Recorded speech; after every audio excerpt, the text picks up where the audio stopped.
sini saya akan menjelaskan materi tentang permintaan. Konsep permintaan yaitu pengertian permintaan, hukum permintaan, dan faktor yang mempengaruhi permintaan. Pengertian permintaan. Apa itu permintaan?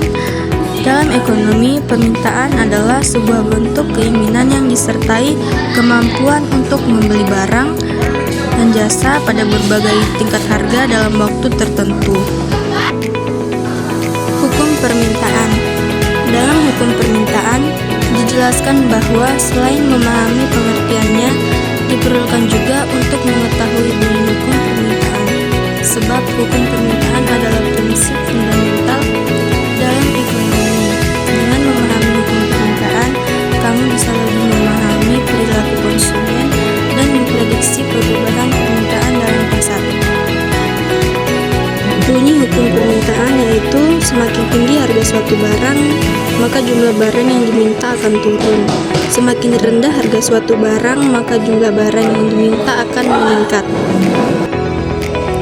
Seperti yang dijelaskan sebelumnya, ada hukum permintaan yang menunjukkan hubungan terbalik antara harga dan kuantitas yang diminta, sehingga faktor yang mempengaruhi permintaan adalah sebagai berikut. Yang pertama, harga barang itu sendiri. Menurut hukum permintaan, semakin tinggi harga barang, maka semakin sedikit jumlah barang yang diminta, sehingga konsumen akan ragu-ragu membeli ketika barang tersebut terlalu mahal untuknya. Faktor yang kedua, harga barang dan jasa terkait. Tidak hanya harga barang itu sendiri, namun barang yang terkait juga akan mempengaruhi keputusan konsumen. Misalnya, nasi dan roti adalah barang pengganti.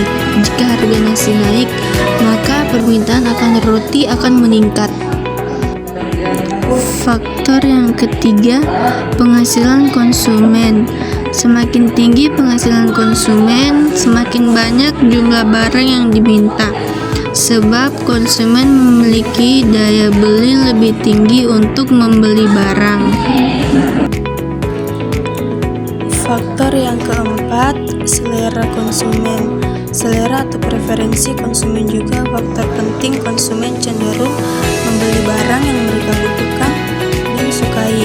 Sama-sama butuh beli sabun mandi, konsumen akan memilih varian sabun yang sesuai seleranya. Yang kelima, jumlah konsumen. Semakin banyak jumlah konsumen, maka semakin banyak jumlah barang yang akan diminta. Sebab semakin banyak orang yang berpotensi untuk membeli barang tersebut. Yang keenam, prediksi dan ekspektasi konsumen. Ekspektasi konsumen terhadap harga dan ketersediaan barang di masa depan juga mempengaruhi tinggi rendahnya permintaan. Biasanya terjadi pada momen tertentu, misalnya lebaran atau terjadi pandemi. Jika konsumen memandang harga barang tertentu akan naik di masa depan, maka mereka cenderung membeli lebih banyak barang tersebut saat ini. Itu sebabnya terjadi penimbunan barang oleh penjual. Itulah penjelasan materi tentang permintaan dari saya. Sekian dan terima kasih atas perhatiannya.